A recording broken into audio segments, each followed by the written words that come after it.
Compartir con ustedes es este pasaje que está en Mateo 16, versículo 17 en adelante.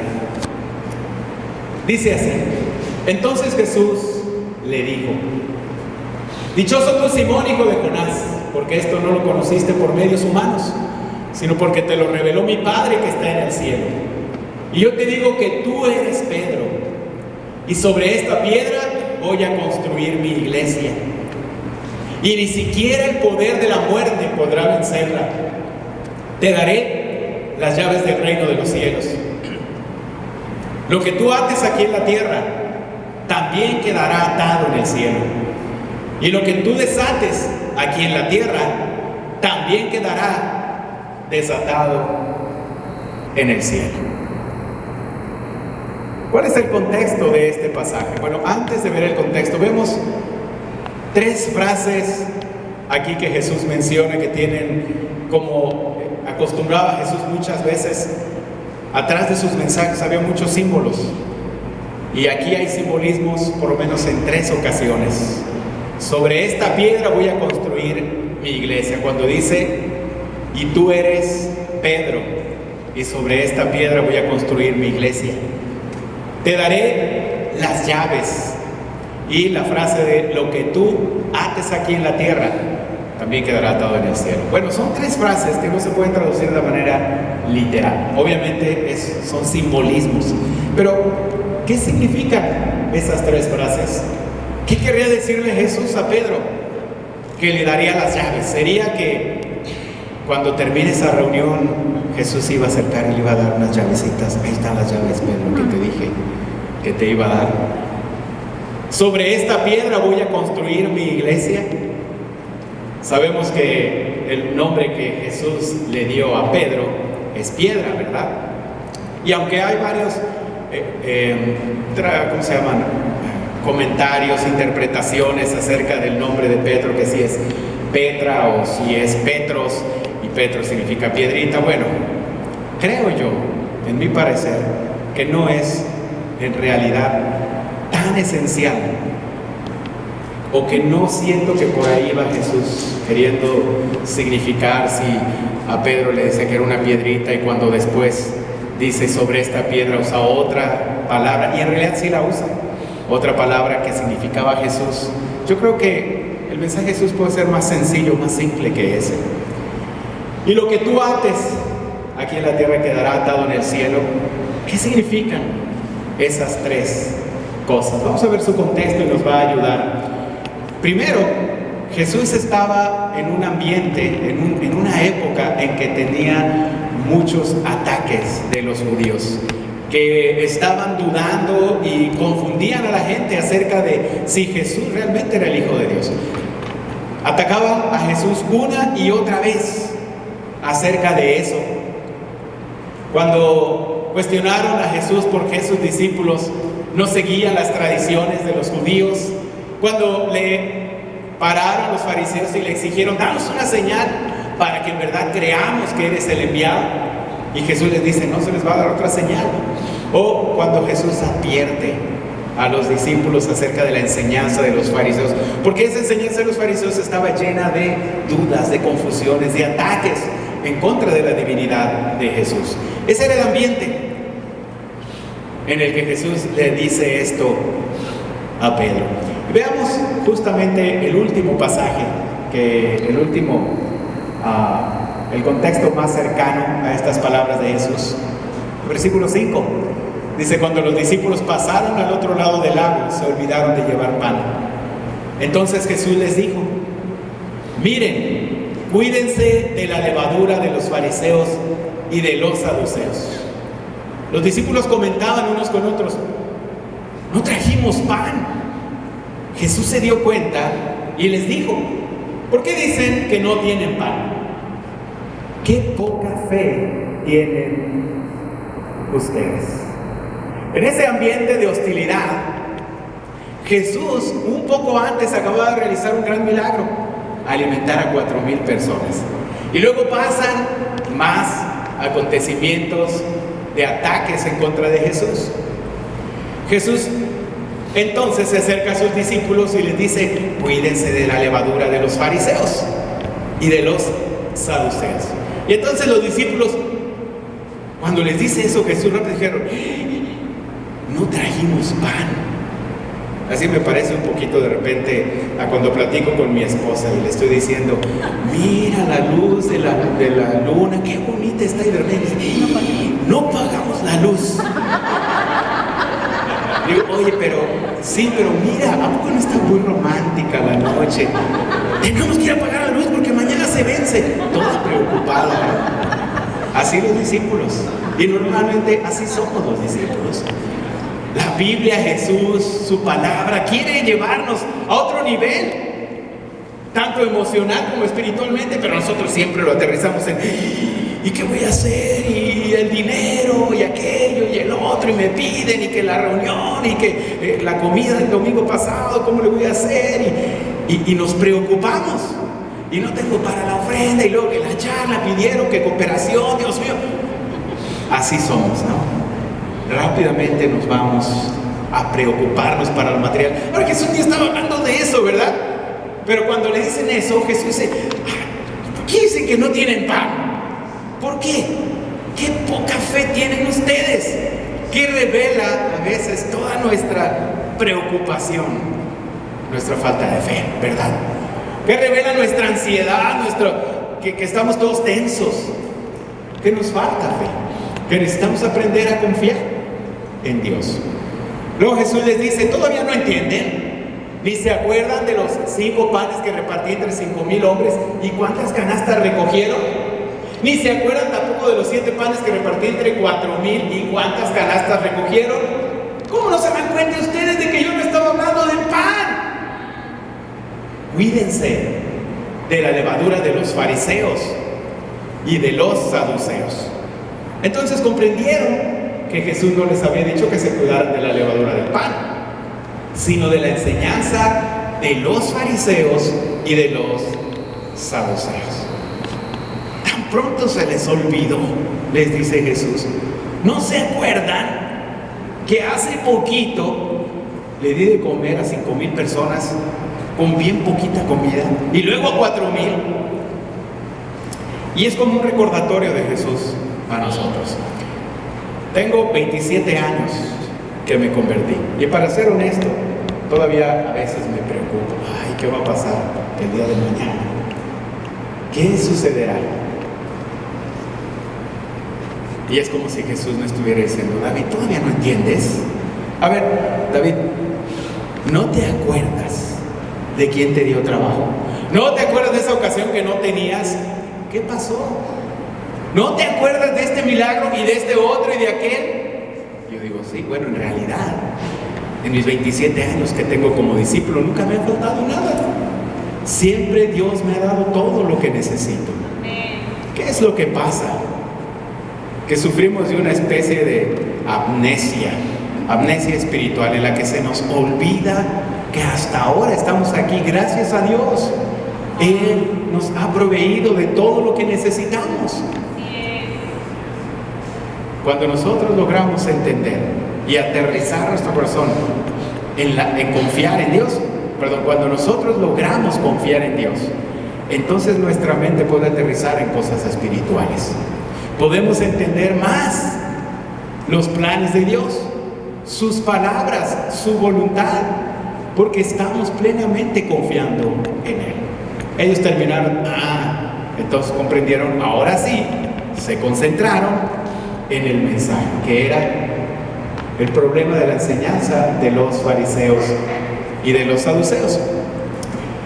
Luego sigue diciendo: cuando Jesús llegó a la región de Cesarea de Filipo, preguntó a sus discípulos: ¿quién dice la gente que es el Hijo del Hombre? Perdón, me dice 3, pero es 13. Ellos contestaron: algunos dicen que Juan el Bautista, otros dicen que Elías, y otros dicen que Jeremías o algún otro profeta. ¿Y ustedes quién dicen que soy? Les pregunto. Simón Pedro le respondió: Tú eres el Mesías, el Hijo del Dios viviente. Otra vez, Jesús se acerca y les pregunta, a ver, ¿quién soy yo? ¿Quién dice la gente que es el Hijo del Hombre? El Hijo del Hombre es el título que él se adjudicaba a sí mismo. Hijo de Dios, Hijo del Hombre, el Mesías. Ellos contestaron, bueno, mira, algunos dicen que Juan el Bautista, otros dicen que Elías, y otros que Jeremías u otro profeta. Eso Jesús lo sabía. Pero ¿qué le interesaba a Jesús? Lo que le interesaba más a Jesús era lo que ellos pensaban, lo que ellos sentían. ¿Y ustedes qué dicen? ¿Qué contestaron los discípulos a la pregunta de Jesús? ¿Qué contestaron? Nada, solo uno de ellos. Los demás discípulos se quedaron callados, no contestaban. Es como si de repente alguien te dijera, tienes mala reputación, están hablando muy mal de ti, y esto, y es lo que la gente piensa de ti, que eres esto, y cosas malas, ¿no? Y tú lo escuchas. Bueno, pero si eso dice tú, ¿y tú qué piensas? ¿Tú qué piensas de mí? ¿Tú que me conoces? Y él dice, bueno, pues fulanita dice que esto, sultanita dice que esto, y menganita dice que esto. ¿Cómo te sentirías?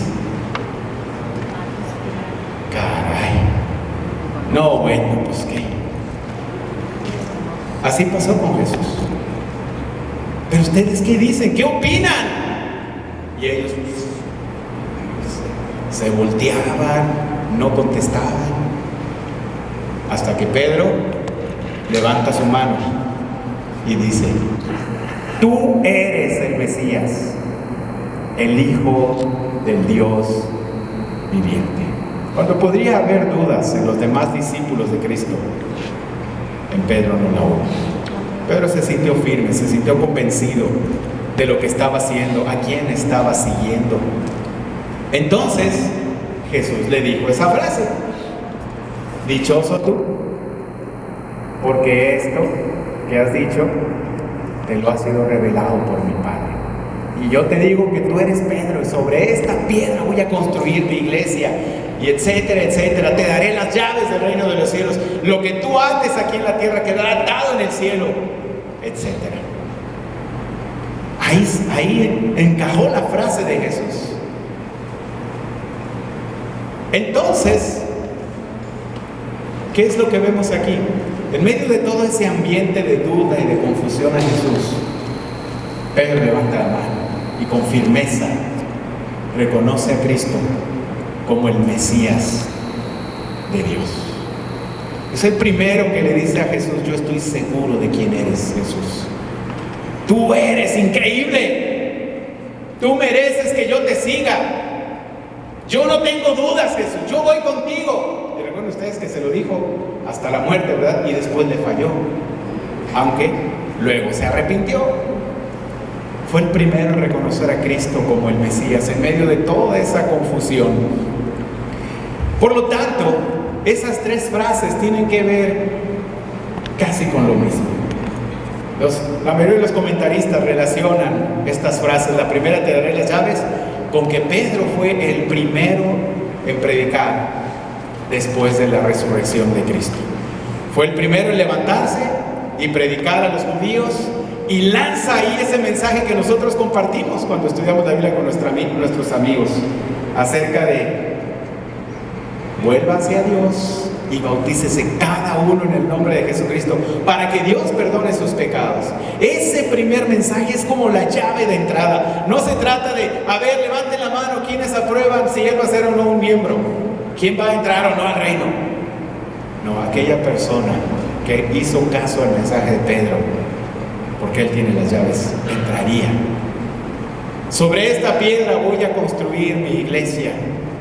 Muy probablemente Jesús estaba refiriendo a que Pedro podría ser o se iba a convertir en el primer discípulo de su iglesia.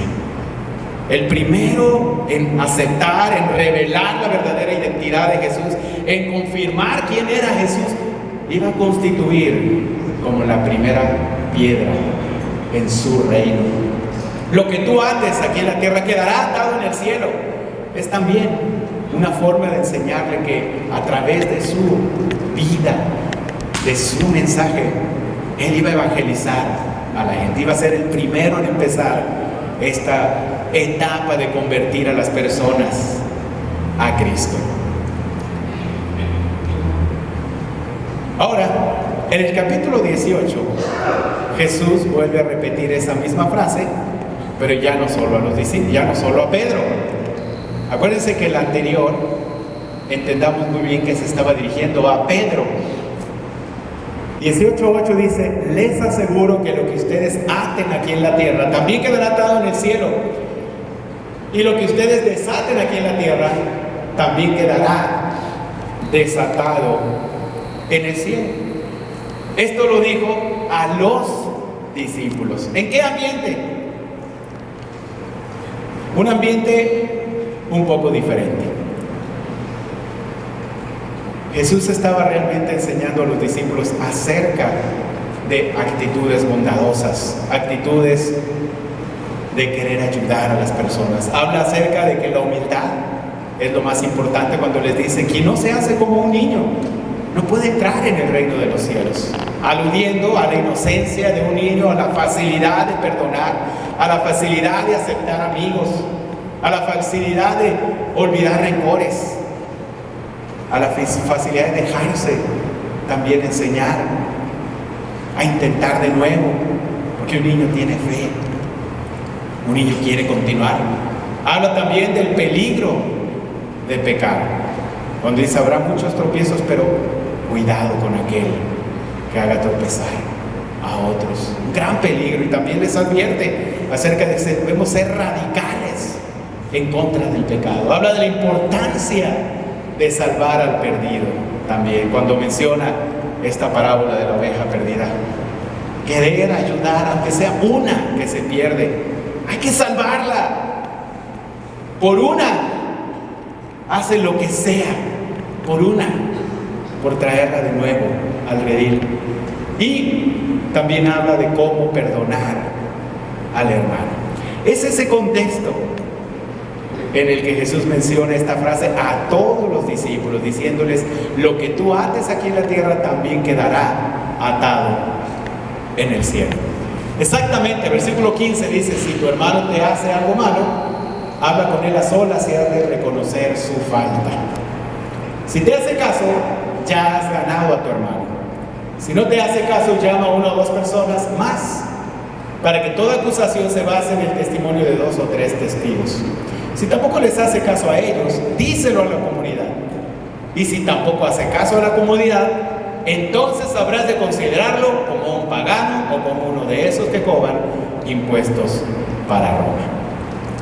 ¿Se acuerdan ustedes que este pasaje lo hemos usado mucho para hablar de cómo reconciliarnos, cómo arreglar un problema, una ofensa que podemos tener?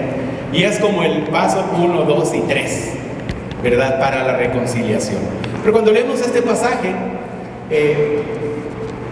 llegamos al tercero o cuarto paso de si tampoco le hace caso a la comunidad. Entonces,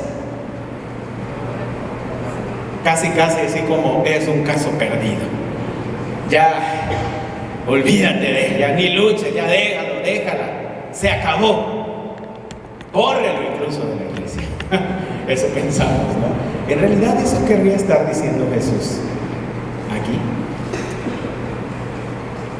Quizás pasamos por desapercibido algunas cosas que dice Jesús. La primera de ellas, que subrayé con rojo, dice: si te hace caso, ya has ganado a tu hermano. ¿Cuál era la verdadera intención de Jesús al hacer estos pasos? ¿Correr a alguien o retenerlo? Retenerlo, solucionar el conflicto. Estos son algunos pasos muy buenos, esenciales, que requieren de esfuerzo, de sacrificio, de actitud, de ganas de querer solucionar para que se solucionen. Es decir, si somos fieles en seguir estos pasos, yo creo que la mayoría de nuestros conflictos se solucionarían. El problema es que no lo hacemos. Aunque no lo sabemos, no lo hacemos. Nos desesperamos pronto y se acabó. Es más, apenas escuchamos algo de alguien y ya se acabó. Espera, tranquilo, tranquila. Hay que hacer los pasos y verás cómo te va a ir bien. La última frase la subrayé también, bueno, la pinté de rojo. Porque no podemos imaginarnos a un Jesús diciendo: si no te hace caso, habrás de considerarlo como un pagano, o como uno de esos que cobran impuestos para Roma. ¿Pueden imaginarse a Jesús así? No. Pero a veces sí lo interpretamos. No. En realidad les pregunto, ¿cómo trataba Jesús a los paganos y a los cobradores de impuestos? Con mucha con desprecio, despectivamente. ¿Cómo los trataba? Los atraía así. De hecho, se acercaba, se juntaba con ellos. Los judíos criticaban a Jesús por juntarse con ellos, pero Jesús los trataba bien. Entonces, cuando Jesús les dice: si tampoco les hace caso, desprecienlos, no es como guiñándoles un ojo, pues trátenlo como un pagano, como uno de esos que cobran impuestos. Ya entendí, Jesús, al buen entendedor, pocas palabras. No, nada que ver. Sí. Vamos a mantenerlo cerca, no lo vamos a despreciar, tendremos paciencia, oraremos por él.